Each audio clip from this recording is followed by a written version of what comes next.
बिस्मिल्लाहिर्रहमानिर्रहीम। अस्सलाम वालेकुम मेंबर्स व्यूअर्स, होप सब खैर खैरियत से होंगे। आज की वीडियो में जी डिस्कस कर लेते हैं कि माशाल्लाह जिस तरह हम पिछले एक माह से वीकली कुछ शेयर्स में बाइंग करते हैं और उसी वीक में माशाल्लाह बहुत से शेयर्स ने हमें अच्छा प्रॉफिट दिया, उसमें हमने प्रॉफिट टेकिंग भी की और हम अपनी स्ट्रेटजी एवरी वीक उसको जो है वो रिफ़ाइन भी करते हैं और डिफरेंट सेक्टर्स और डिफरेंट शेयर्स को टारगेट करते हैं।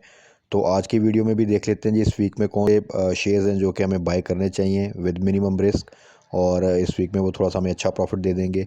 प्लस जो शेयर्स हमने पिछले 2 वीक में बाय किए, स्पेशली लास्ट वीक में, उनमें क्या स्ट्रेटजी फर्दर करनी चाहिए। अगर प्रॉफिट टेकिंग कर लिया तो क्या बाय बैक करना चाहिए, और अगर प्रॉफिट टेकिंग नहीं की तो होल्ड किया जाए। और बहुत से शेयर्स के रिज़ल्ट्स 29 फ्राइडे को आए थे, तो उसको डिस्कस कर लेते हैं कि रिज़ल्ट के बाद उनमें फ़र्दर क्या स्ट्रेटजी करनी चाहिए और मार्केट से क्या एक्सपेक्टेशंस हैं फॉर दिस वीक।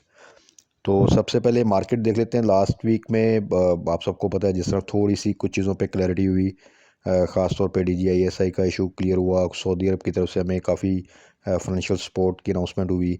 तो आपने देखा कि मार्केट आल्दो के रोल ओवर वीक था, मंथ एंड था, उसके बावजूद मार्केट ने पॉजिटिव परफॉर्म किया।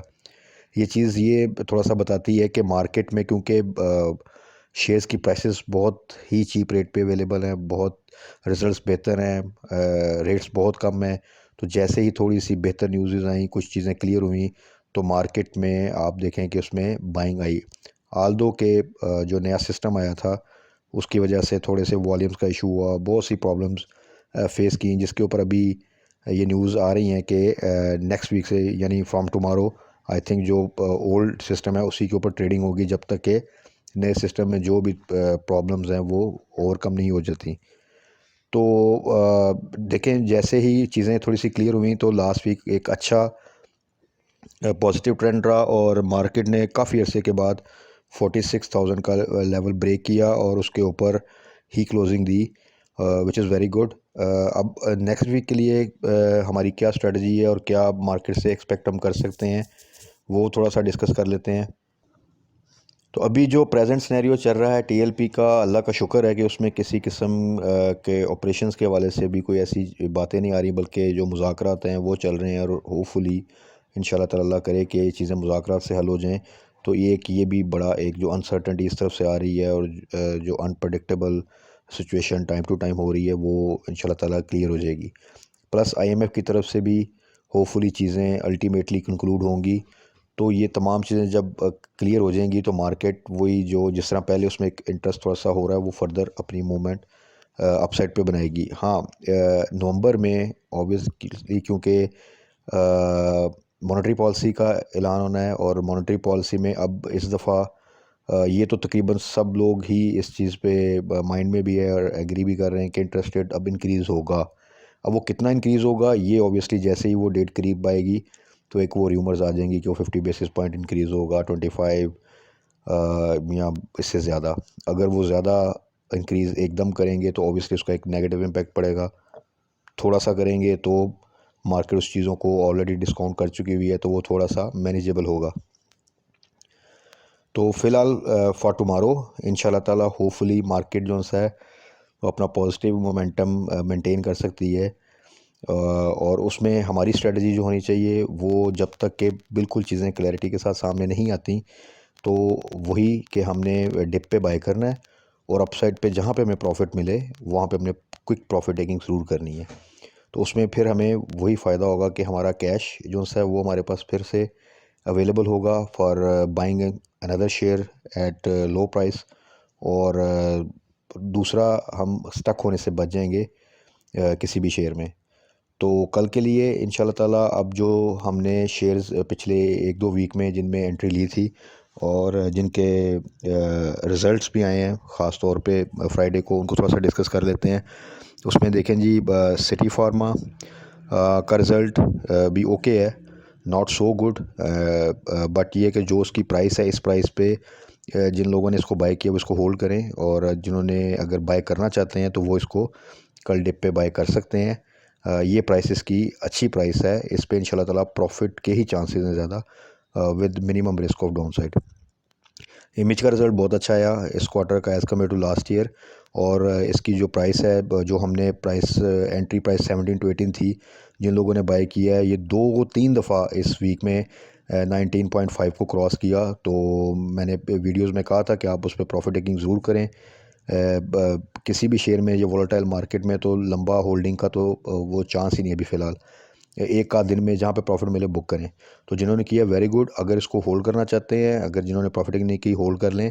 जैसे ये 19.5 से अबव जाए दोबारा या 20 के करीब, तो वहाँ पे आप प्रॉफिट टेकिंग कर सकते हैं। रिज़ल्ट इसका गुड है।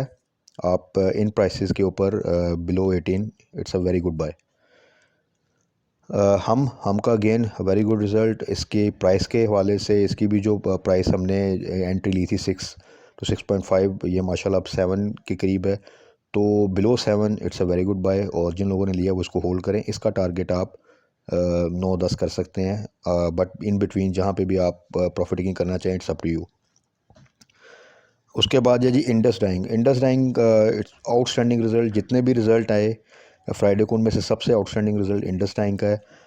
तकरीबन 35 के करीब इसकी ईपीएस आई है, मतलब और इसकी जो सेल्स है वो भी बहुत ज़्यादा as compared to previous time. Plus पिछले इसने कुछ क्वार्टर से ना डिविडेंड दिया ना बोनस दिया, तो 95% चांसेस हैं कि जो अब दिसंबर क्लोजिंग आएगी, यहाँ पे एक अच्छा बहुत अच्छा डिविडेंड या बोनस दे सकता है। तो उस लिए तो इसमें एक बड़ी अच्छी रैली बन सकती है नेक्स्ट 1 to 2 मंथ्स में, बिकॉज़ के जो पिछला एक डाउनफॉल आया था स्टॉक मार्केट, उसकी वजह से इसकी प्राइस भी काफ़ी डाउन आई, जबकि रिजल्ट इसके बहुत आउटस्टैंडिंग थे। तो पे आउट नहीं था, साइड आइटम थी, इस वजह से इसको थोड़ा सा हिट हुआ ये। तो अभी जो प्राइस है, हमने इस वीक में इसकी एंट्री ली थी तकरीबन 225 के करीब। तो वहाँ से देख लें कि इसने हमें जस्ट इन 1 वीक, हमने इसको लास्ट वीक में टारगेट किया था और इसने हमें तकरीबन 25 पॉइंट का जो सा है वो प्रॉफिट दिया। तो जिन लोगों ने प्रॉफिट टेकिंग कर ली है, वो डिप पे इसको दोबारा बाय कर सकते हैं, और जिन्होंने नहीं की वो इसको होल्ड कर लें। अगर आप इसको 2 से 3 माह तक होल्ड करें, तो ये इंशाल्लाह ताला आपको मोर देन 100 पॉइंट्स का जो सा है वो प्रॉफिट दे के जाएगा इंशाल्लाह ताला मिनिमम। इसके बाद आ जाते हैं जी treat treat again around 40, it's very good buy. Result इसके बेहतर हो रहे हैं, पोटेंशियल बहुत है। तो 40 से बिलो जिनके पास पड़ा है, वो तो बहुत ही बेस्ट प्राइस थी। और जिन्होंने 42, 41, 40 के करीब लिया, वो भी इसको जस्ट होल्ड करें। ये इंशाल्लाह ताला दोबारा 50 क्रॉस करेगा सून।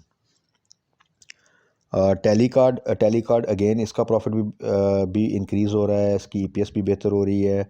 न्यूज़ भी तमाम जो इसकी एम्बिग्यूटी थी वो क्लियर हो चुकी है। फर्दर इसकी आईपीओ की न्यूज़ फर्दर आएंगी, तो इसमें भी एक अच्छी रैली बनेगी। और इन रेट्स पे आप देखें कि मार्केट में आईटी सेक्टर में काफ़ी प्रेशर रहा लास्ट वीक में, बट इसने अपनी वो प्राइस 16 मेंटेन की। तो अराउंड 16 और बिलो 16 इसकी बाय इज़ क्वाइट सिक्योर।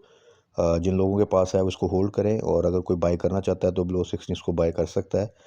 ये भी इंशाल्लाह ताला आने वाले दिनों में आपको 20+ का टारगेट जो है ना वो इजीली दे देगा। तो ये वो शेयर्स है जिनमें हमने लास्ट वीक में एंट्री ली और प्रॉफिट टेकिंग भी की। अगर प्रॉफिट टेकिंग नहीं की तो उसकी स्ट्रेटजी मैंने बता दी है कि आप उनको होल्ड कर सकते हैं, और अगर जिनको आप बाय बैक करना चाहें तो डिप पे बाय कर सकते हैं।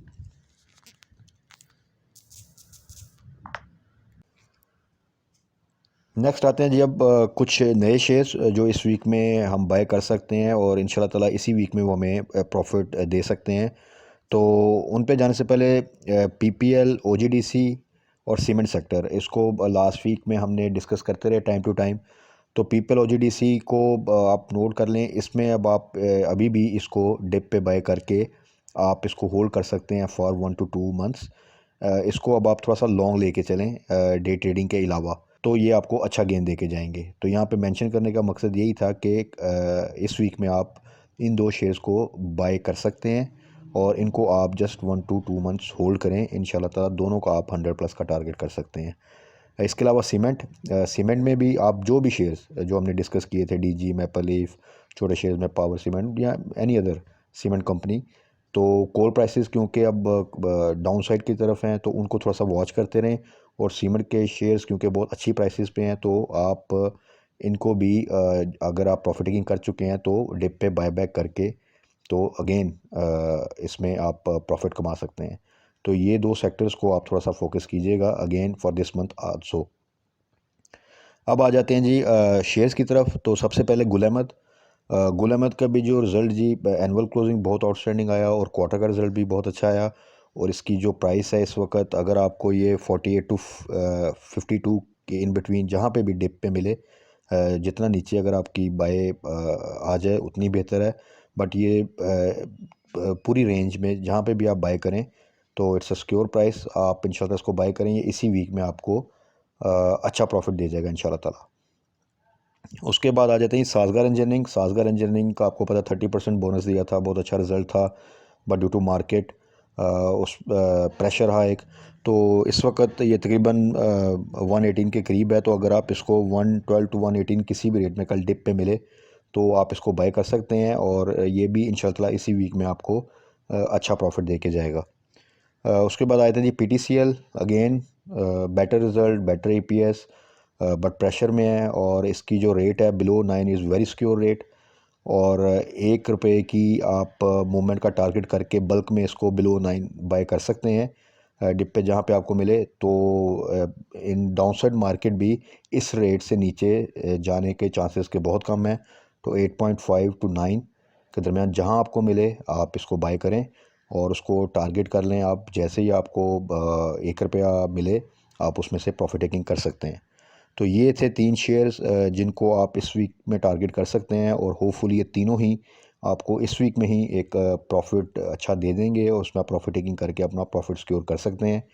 और फिर फर्दर हम स्ट्रेटजी कल की मार्केट की क्लोजिंग के बाद फर्दर डिस्कस कर लेंगे कि आगे क्या स्ट्रेटजी करनी है, कौन सी कोई नई अपॉर्चुनिटी है, प्रॉफिट टेकिंग करनी है, या कुछ शेयर्स में हमने मीडियम टर्म की स्ट्रेटजी बनानी है। तो कल की मार्केट की क्लोजिंग के बाद इंशाल्लाह ताला हम फर्दर अपनी स्ट्रेटजी को रिफ़ाइन कर लेंगे एज़ यूजुअल। तब तक अपना ख्याल रखिएगा, दुआओं में याद रखिएगा। Stay blessed. अल्लाह हाफ़िज़।